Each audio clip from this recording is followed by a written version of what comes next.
Hello student, स्वागत है आपका फिर से एक नई क्लास में। इस क्लास में हम देखने वाले हैं class 11th chemistry chapter number first है के ऑब्जेक्टिव टाइप क्वेश्चन। ठीक है, वीवी क्वेश्चन है। सब्जेक्टिव टाइप क्वेश्चन होगा वो मैं अगले वीडियो में बता दूंगा। तो आपको यहाँ पर चैप्टर जो एक होता है इसके भी 2 वीडियो होंगे, चैप्टर 2 के भी 2 वीडियो होंगे। जितने भी चैप्टर होते हैं उनके 2 वीडियो आ जाएंगे, एक ऑब्जेक्टिव क्वेश्चन वाला और एक सब्जेक्टिव क्वेश्चन वाला। तो सब्जेक्टिव क्वेश्चन में आपको डिटेल से समझाने की कोशिश करूंगा। यहाँ पर ऑब्जेक्टिव क्वेश्चन होता है, इसमें सीधा आपको आंसर बताऊंगा। ठीक है, तो चलिए शुरू करते हैं। पहला क्वेश्चन हो जाता है एजिडोथाइमिडीन यानी कि AZT, इसका पूरा नाम है एजिडोथाइमिडीन। ओके, को किस रोग के लिए औषधि के रूप में प्रयुक्त किया जाता है। क्वेश्चन को ध्यान से समझना। एजिडोथाइमिडीन को किस रोग के लिए औषधि के रूप में प्रयुक्त किया जाता है। ऑप्शन दे रखे हैं चेचक, पेचिस, एड्स, हैजा। तो यहाँ पर सही आंसर हो जाता है एड्स। कौन सा हो जाता है? एड्स रोग। ओके, अगला क्वेश्चन देखिए सेकेंड। मान है 10.216 में सार्थक अंक हैं। देखिए, जैसे कि मान के चलिए आपको ऐसे दे दिया 0.1216। ओके, इसमें कितने सार्थक अंक है और यहाँ पर दे रखा आपको 10.216। मैं सीधा बोल रहा हूँ, समझने की कोशिश कीजिए। 10.216 इसमें सार्थक अंक कितने हैं? तो 1 2 3 4 5, 1 2 3 4 5। तो यहाँ पर आपका ऑप्शन हो जाता है 5। ठीक है, ये सही आंसर हो जाएगा। लेकिन अगर बात करेंगे कि संख्या है उसके अगर पॉइंट के आगे 0 आ जाता है तो इसको अपन सार्थक अंक नहीं मानेंगे। तो 1 2 3 4, तब यहाँ पर आपके कितने सार्थक अंक हो जाएंगे? 4। ठीक बात है, समझना बात को ध्यान से। जैसे कि मान के चलिए 0.0001 फिर 0 फिर 2, इसमें कितने सार्थक होंगे? तो देखो, संख्या है उसके आगे 0 है तो इसको अपन सार्थक अंक नहीं मानते। ओके, तो यहाँ पर कितना? 1 2 3। देखो 1 0 2, अब 2 संख्या है उसके मध्य 0 आ रहा है इसलिए सार्थक अंक इसको गिनेंगे। तो यहाँ पर कितने सार्थक होंगे? 3 होंगे।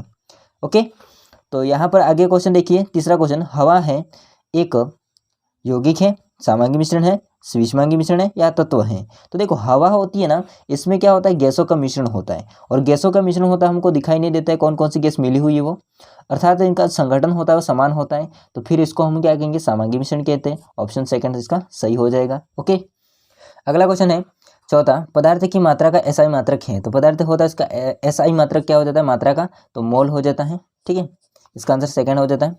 पांचवा क्वेश्चन, आधुनिक परमाणु भार किस समस्थानिक पर आधारित है। देखो, क्वेश्चन को समझना, आधुनिक परमाणु भार किस समस्थानिक पर आधारित है। तो यहाँ पर आपका हो जाता है कार्बन 12। तो कार्बन 12 जो कि इसका एटॉमिक मास है यानी कि परमाणु भार है। ओके, तो इस पर आधारित है। छठा क्वेश्चन है, द्रव्यमान संरक्षण के नियम के अपवाद हैं। देखो, ये क्वेश्चन इंपॉर्टेंट है। द्रव्यमान संरक्षण के नियम का अपवाद कौन है? दहन अभिक्रिया, अवक्षेपण अभिक्रिया, उपरोक्तों में से कोई नहीं, या अनाभिकीय अभिक्रिया। तो जो नाभिकीय अभिक्रिया होती है ना, न्यूक्लियर जो रिएक्शन होती है वो द्रव्यमान संरक्षण के नियम का अपवाद है। ओके, स्क्रीनशॉट लेना चाहते हैं ले सकते हैं। अब देखिए सातवां क्वेश्चन है, कैल्शियम का परमाणु संख्या है 20 और परमाणु भार है 40, तथा आर्गन है इसका परमाणु संख्या है 18 और परमाणु भार है 40, आपस में है। यानी कि ये पूछ रहा है कि समस्थानिक है, सम न्यूट्रॉनिक है या सम इलेक्ट्रॉनिक है या समभारिक है। तो एक बात समझिए ध्यान से, एक होता है समस्थानिक और एक होता है समभारिक। ये दोनों को आपको समझाता था अभी तुरंत। समस्थानिक और एक होता है समभारिक। आपको एक बात ध्यान रखनी है, समभारिक, भारिक, तो भार क्या होगा? समान होगा। अगर भार समान है, परमाणु भार समान है, तो उसको हम कहते हैं समभारिक। यानी कि ऐसे परमाणु 2 से अधिक भी हो सकते हैं, तो जिनके परमाणु भार तो समान है लेकिन परमाणु संख्या क्या होगी? भिन्न होगी, तो उसको अपन कहते हैं समभारिक। अब समस्थानिक का उसका जस्ट विपरीत, जिसमें परमाणु संख्या तो क्या है? समान है, लेकिन इसमें परमाणु भार भिन्न होगा। तो इसमें परमाणु संख्या अगर समान है तो फिर क्या होगा? परमाणु संख्या अगर समान है तो फिर क्या होगा? समस्थानिक। ठीक है, और परमाणु भार अगर समान है तो समभारिक। इसमें देखिए दोनों में परमाणु संख्या दोनों की कितनी है? इसमें कैल्शियम की 20 है और 18 किसकी है? आर्गन की। तो देखो, परमाणु संख्या तो कैसी है? भिन्न है, लेकिन समान क्या है? द्रव्यमान संख्या या फिर परमाणु भार। तो मैंने क्या कहा? भार समान है तो समभारिक। ऑप्शन कौन सा होगा सही?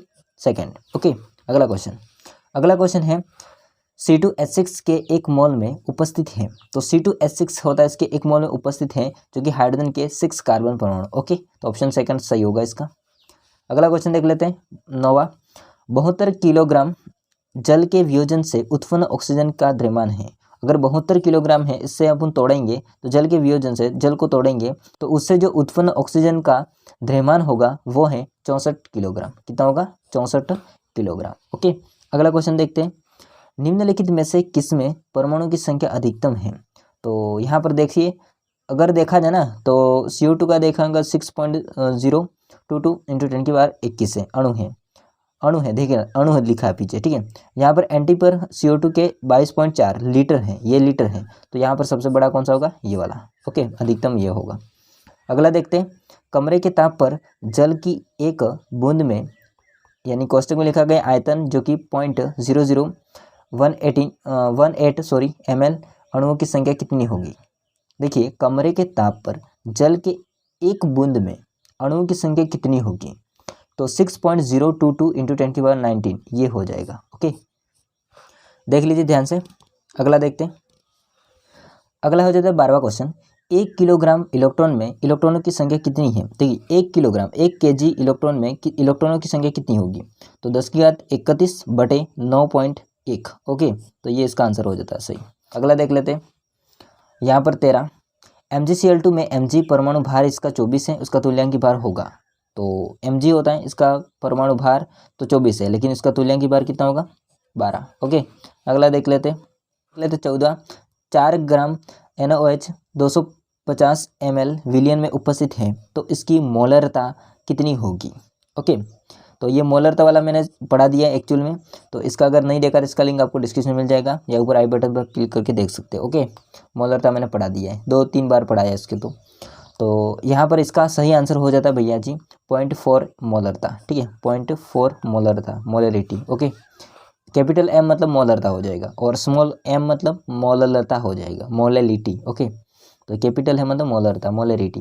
15 क्वेश्चन है, निम्नलिखित में से सांद्रता का कौन सा मात्रक ताप पर निर्भर करता है? देखो, ताप पर अगर निर्भर करेगा तो वो हो जाएगा मोलरता, मोलरता अभी बताया वही, मोलरिटी। ओके, अगला क्वेश्चन देख लेते हैं 16वां क्वेश्चन है 2m, m मतलब मोलरता, H2SO4 की नॉर्मलता है, तो इसकी नॉर्मलता हो जाएगी 4n। कितनी हो जाती है? 4n हो जाती है। ओके, स्क्रीनशॉट ले लीजिए फटाफट से। इसके बाद अगला क्वेश्चन हो जाता है 17वां, मोल अंश की इकाई है। तो देखो, मोल अंश की कोई इकाई नहीं होती। मोल अंश जो कि फ्रिक्शन, मोल फ्रैक्शन होता है, इसका कोई इकाई नहीं होती, इसकी कोई इकाई नहीं है, तो इसमें इकाई कोई नहीं है, या इनमें से कोई नहीं भी कह सकते। ओके, अगला क्वेश्चन है 18वां, संख्या 0.0287 में सार्थक अंक है। देखिए, मैंने आपको बात बताई थी, अगर आपकी संख्या दे रखी है, इसके आगे अगर 0 है और आगे कोई संख्या नहीं है, तो फिर इसको अपन कितनी मानेंगे? सार्थक संख्या 1 2 3, तो 3 यहाँ पर सही हो जाएगा, आंसर तीसरा सही है। 19वां क्वेश्चन है, ग्लूकोज अणु का आणविक द्रव्यमान होगा। तो ग्लूकोज अणु होता है, इसका आणविक जो द्रव्यमान होता है वो होता है 180 म्यू। ओके, 180 म्यू, इसको म्यू बोलते हैं। क्या बोलते हैं इसको? म्यू। ओके, अगला क्वेश्चन है 20वां, मानक ताप एवं दाब पर 2 ग्राम मेथेन का आयतन होगा। तो मानक ताप अगर दाब पर देखा जाए तो 2 ग्राम मेथेन का जो आयतन होगा वो होगा लीटर में कितना?